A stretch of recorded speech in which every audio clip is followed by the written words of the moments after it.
कमाल का देश है साहब। पिज्जा इस देश में 30 मिनट में घर पे आता है। 30 मिनट में नहीं आए तो पैसे वापस कर देते हैं। आप पुलिस वालों को बुला के देखिए।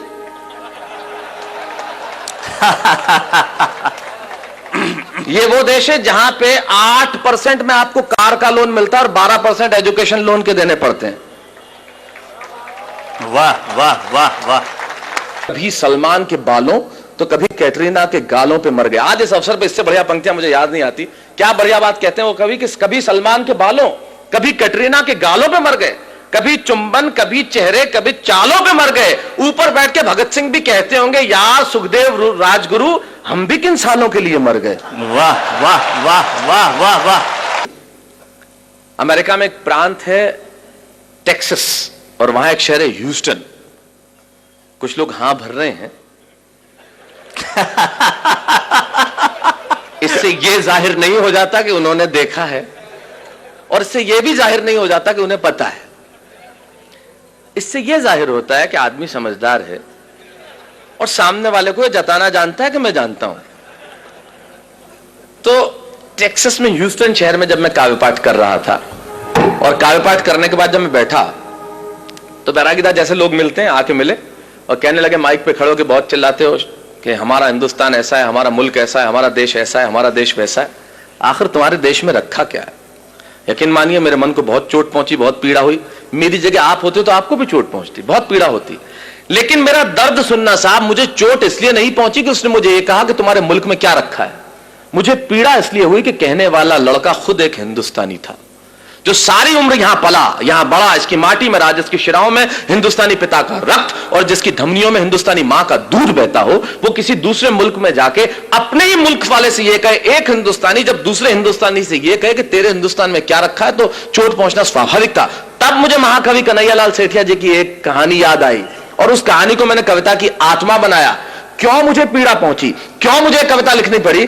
कन्हैयालाल जी लिखते हैं कि लोहा और सोना आपस में बात कर रहे थे, तो लोहे ने सोने से सवाल किया कि यार तू सोना है, मैं लोहा हूं। आपस में बातचीत शुरू हो गई तो सोना लोहे को कहने लगा कि यार लोहार तुझे बनाने के पहले ठोकता पीटता है, सोनार मुझे बनाने के पहले ठोकता। आप पढ़े लिखे लोग हैं, आग में तपा के ठोका जाता है, लेकिन जब तुझे लोहार ठोकता पीटता है तो तू बहुत आवाज करता है, मैं तो चुप रहता हूं, ऐसा क्यों?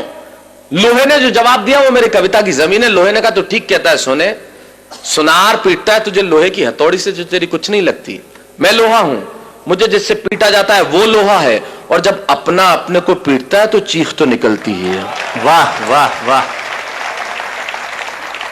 वाह। मेरी कविता अपने ने अपने को पीटी गई चीख की कविता है। जब एक हिंदुस्तानी दूसरे हिंदुस्तानी को यह कहे कि तेरे मुल्क में रखा क्या, अरे उन्हें मालूम क्या है कि मेरे मुल्क में है क्या? हमारे मुल्क में मधु कोड़ा है।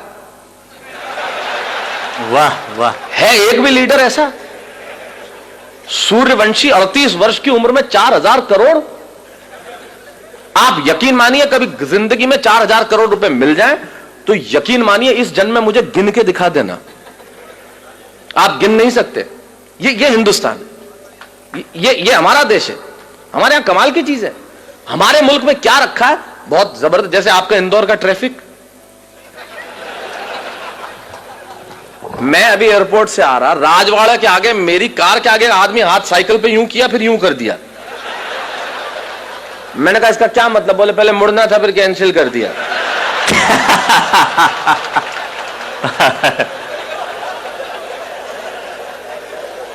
अब कर लो, आप क्या कर लो, ये अपने इंडिया में ही हो सकता है।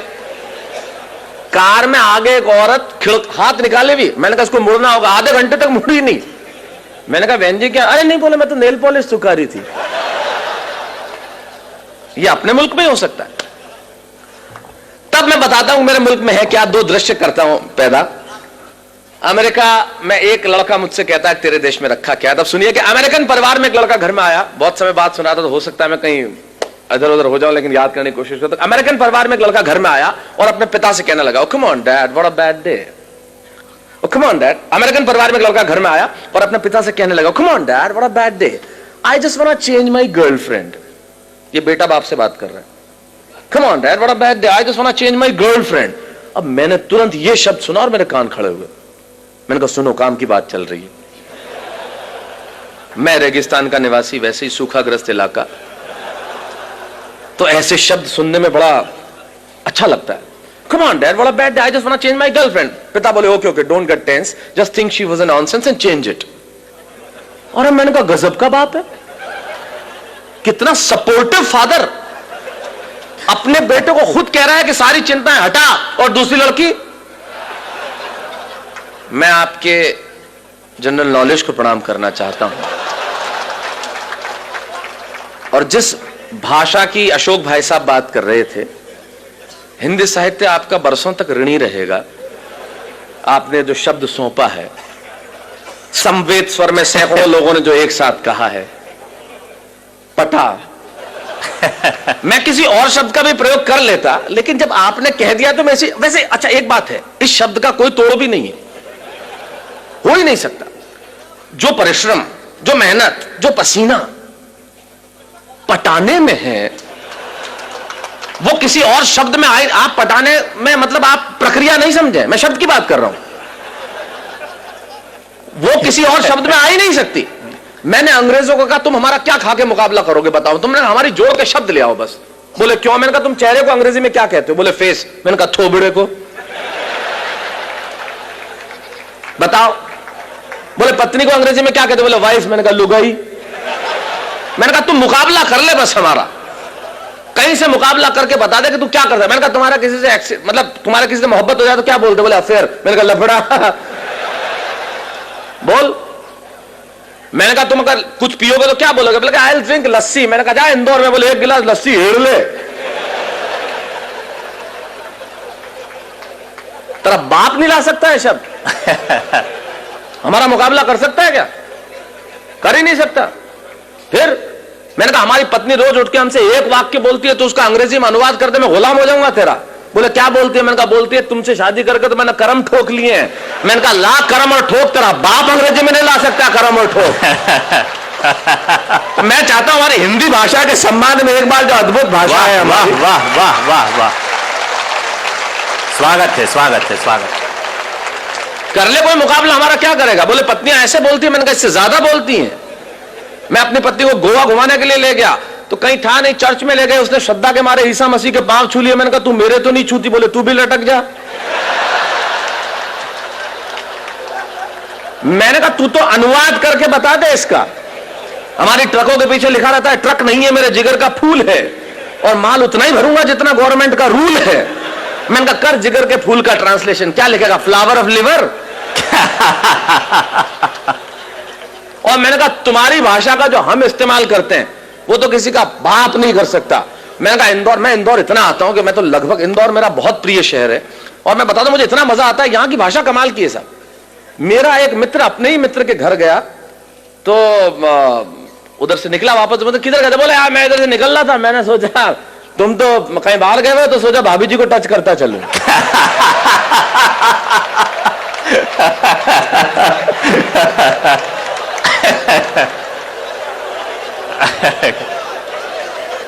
ये हम कर सकते, ये हमारी भाषा का, सारी दुनिया के भाषाओं को जब हमने हाथ फैला के बुलाया है और जो उसे सौहार्दपूर्ण स्वीकार करके जो मोहब्बत दी है वो कोई दे सकता है?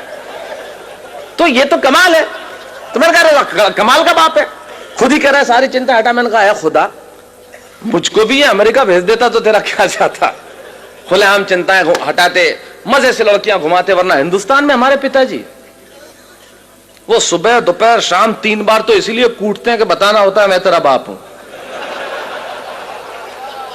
ये इंडियन बाप इस मामले में बहुत जालिम होता है, उसे सिर्फ कूटने का बहाना चाहिए। घर में निकर पहन के क्यों बैठा है? कूट दिया। पैंट पहन के बैठा है, फिर ठोक दिया। नई पैंट, कुछ नहीं पहना तो फूट ठोकना ही था फिर तो। तब हमारे मुझे सुरेन जी याद आते हैं, वो बहुत बढ़िया बात कहते हैं। सुरेन जी कहते हैं कि जितने एनआरआई, मतलब अमेरिका में आपको मालूम है बच्चों को अगर आप पीट दो तो 911 पे कॉल करके तुरंत पुलिस, आप बच्चों को पीट नहीं सकते। पीटते ही बाप गिरफ्तार। एक हिंदुस्तानी बाप ने ठोक दिया, छोरे ने 911 पे फोन किया, बुला ली पुलिस, गिरफ्तार हुआ। जैसे ही जेल से छूटा बाप, तीसरे ही दिन इंडिया की टिकट कराई बेटे के साथ, और दिल्ली एयरपोर्ट पे उतरते ही नहीं, इससे यह जाहिर नहीं होता कि, इससे यह जाहिर होता है कि एनआरआई हर साल इंडिया आते क्यों। वाह वाह वाह। तो मैंने कहा यार खुदा मुझको भी अमेरिका भेज देता तो तेरा क्या जाता। ये देखिए अलग किस्म की देशभक्ति है जो मैं प्रस्तुत कर रहा हूं। मैं आया था जब अशोक जी एक बहुत बढ़िया बात कर रहे थे कि वीर रस के कवियों ने एक इंच जमीन भी नहीं छोड़ी जहां में झंडा नहीं गाड़ा। उनकी देशभक्ति थोड़े अलग किस्म की होती है। अच्छा, वो झंडा गड़ता पाकिस्तान पे ही है, चाहे वो रावलपिंडी हो, चाहे लाहौर हो, चाहे कराची हो। मैंने कहा आजकल चाइना बहुत बदमाशी कर रहा है, उधर क्यों नहीं गाड़ते? तो यार उधर के बोले शहरों के नाम ही याद नहीं है, गाड़े तो गाड़े बढ़िया है, बढ़िया है। वाह वाह वाह। अच्छा, एक आध शहर का नाम याद हो गया तो उसमें तालियां नहीं बजती। बोले अब के तिरंगा फहराएंगे हम गोंगजाऊ पे। तो गोंगजाऊ वो मजा नहीं देता ना जो लाहौर देता है। तो ये अलग किस्म की देशभक्ति। तो मैंने कहा खुदा मुझको भी अमेरिका भेज देता तो तेरा क्या जाता। खुलेआम मजे से लड़कियां घुमाते, मजे से इधर उधर घुमाते। वरना हिंदुस्तान में हमारे पिताजी, उन्हें तो भगवान बचाए साहब, मुझे भी अमेरिका भेज देता तो मजे से जिंदगी की रंगी नहीं उठा। अच्छा, दूसरे अमेरिकन परिवार का और भी दमदार एक लड़की आई और अपने माँ से कहने लगी, come on mom, I just want to live with that guy whom I'm living with for 2 years. मैंने तुरंत अनुवाद किया। मैंने कहा ये कह रही है कि उस लड़के के साथ नहीं रहूंगी जिसके साथ 2 साल से रह रही थी अकेली, वो भी बिना शादी के। 6 फुट का छोरा, नहीं कोई सहेली। अपने यहां तो पिक्चर में ऐसे डायलॉग आ जाए तो लाइट चली जाती है। और ये देश कितना एडवांस है, हम इनसे कितना पीछे, कितना नीचे। मुझे भी अमेरिका आ जाना चाहिए और जिंदगी के मजे उठाना चाहिए। अब यहां से वो बात शुरू करता हूं जिसके लिए कविता लिखी। मुझे भी अमेरिका आ जाना चाहिए और जिंदगी के मजे उठाना चाहिए। ये बात मैंने वहां रहने वाले एक बुजुर्ग जोड़े को बताई तो उन्होंने बहुत धीरे से मेरा कंधा थपथपाया। ये बात कि मुझे भी अमेरिका आ जाना चाहिए और जिंदगी के मजे उठाना चाहिए, ये बात मैंने वहां एक रहने वाले बुजुर्ग जोड़े को सुनाया तो उन्होंने बहुत धीरे से मेरा कंधा थपथपाया और कहने लगे, बेटा ये बातें, ये रोशनी, ये चमक, ये दमक लगती बहुत सच्ची हैं और लगती भी खूब अच्छी हैं। अरे तुम्हें क्या मालूम, ऊपर से हंसते हम भीतर कितना पिसते हैं, इन आंखों से आंसू रिसते हैं। अरे तुम्हारे मुल्क में और कुछ नहीं होगा पर वहां सच्चे रिश्ते हैं। वाह वाह वाह वाह, बहुत अच्छा, बहुत अच्छा। तुम्हारे मुल्क में वहां कुछ नहीं होगा पर ये रिश्ते हमारे मुल्क में ही हो सकते हैं मित्रों, ये रिश्ते हमारे मुल्क में ही हो सकते हैं। ये जो सम्मान की परंपरा बची है वो इसी देश में बाकी रह गई है। तब कहता हूं कि तुम्हारे मुल्क में और कुछ नहीं होगा पर वहां सच्चे रिश्ते हैं। अरे वहां बेटा शाम तक घर नहीं लौटे तो पिता को खाना नहीं भाता। और अगली पंक्ति में बात कितनी छोटी लेकिन तर्क कितना बड़ा कि वहां बेटा शाम तक घर नहीं लौटे तो पिता को खाना नहीं भाता। और इतनी तमीज तो है कि छोटा छिप जाएगा लेकिन बड़े के सामने सिगरेट नहीं पी पाता। इतनी तमीज तो है कि छोटा छिप जाएगा लेकिन बड़े के सामने सिगरेट नहीं पी पाता। और बहन बहन जब विदा होती है ना तो आंखों में आंसू सच्चे होते हैं और घर घर में पांव छूने वाले छोटे बच्चे होते हैं। मित्रों यकीन मानिए एक बात इन कवियों की उपस्थिति में कहना चाहता हूं, जो चीज हमारे पास है शायद उसके होने का एहसास हमारे पास नहीं है। मैं सिर्फ एहसास कराने के लिए आया हूं कि हमारे पास क्या है जो दुनिया के पास हो नहीं सकता। पूरी दुनिया के ग्लोब पे छोटे बड़े मिला के लगभग 183 देश हैं। छोटे बड़े कर लेंगे जो यूएनओ के सदस्य नहीं है तो 203 देश हैं। बैरागीदा अशोक जी जिनकी कविताएं सारी दुनिया में गूंजी है, एक कवि होने के नाते, एक अभिनेता होने के नाते सारी दुनिया में जाता हूं और सारी दुनिया के देखने के बाद इनकी उपस्थिति में एक बात दावे से कहता हूं, पूरी दुनिया के ग्लोब पे होंगे 203 देश साहब, लेकिन सिर्फ एक देश ऐसा है जहां बच्चे मां बाप के पांव छूते हैं, वो देश हिंदुस्तान है, दूसरा कोई देश नहीं है। तब कहना चाहता हूं ये इसी मुल्क में बचा है। तब कहना चाहता हूं कि विदा होती है ना तो आंखों में आंसू सच्चे होते हैं और घर घर में पांव छूने वाले छोटे बच्चे होते हैं। ये बात सुन के मैं सोचने लगा कि बात में दोस्त दम है। हम तो सिर्फ हम हैं। अरे क्या नहीं है मेरे मुल्क में, भले आंखों में धुआं और चेहरों पे गुबार है, दिल्ली में एक लूली लंगड़ी सरकार है, जेब में कुछ पैसा उधार है, न चमक है, न दमक है, न रोशनी है, न बिल्डिंग है, न कार है। मैं सारी चीजें स्वीकार करता हूं कि मेरे देश के पास नहीं है, लेकिन यकीन मानिए अगली पंक्ति में मैंने कविता नहीं लिखी। मैंने 125 करोड़ हिंदुस्तानियों के दिलों में बसने वाले एक शब्द को उठाया, उसे कलम की नोक पर रखा और पिरोता हूं आपके सामने और दावा करता हूं कि दुनिया भर के दौलत, दुनिया भर का वैभव तराजू के 2 पलड़े लीजिए और दुनिया भर का वैभव, दुनिया भर का यश, दुनिया भर की कीर्ति, दुनिया भर की समृद्धि तराजू के एक पलड़े में रख दीजिए और तराजू के दूसरे पलड़े में मेरे देश का सिर्फ एक शब्द जो आपके घर आंगन में और आपके दिलों में, ये शब्द सुन के अगर आपकी शिराओं में कहीं हिंदुस्तान बहता हो तो यहां से लेकर वहां तक मुझे बता देना कि मेरे देश के प्यास क्या है जो पूरी दुनिया के पास हो नहीं सकता। मैंने ये नहीं लिखा कि यहां सूरज सबसे पहले उगता है, मैंने ये भी नहीं लिखा कि यहां घास की रोटी खाने वाले महाराणा प्रताप हुए, मैंने ये भी नहीं लिखा कि सिकंदर के सेनापति अपनी बेटी की डोली यहां दे जाते हैं, मैंने ये भी नहीं लिखा कि यहां पन्ना धाय स्वामी भक्ति में बेटा कटवा देती है। मैंने ये नहीं लिखा कि हाड़ी रानी शीश काट के थाली में रख देती है। मैंने ये कुछ नहीं लिखा क्योंकि ये सच हम जानते हैं। मैं तो सिर्फ एक पंक्ति कहता हूं, एक शब्द मात्र कहता हूं कि वो जो हमारे देश में बसता है दुनिया भर में हो नहीं सकता।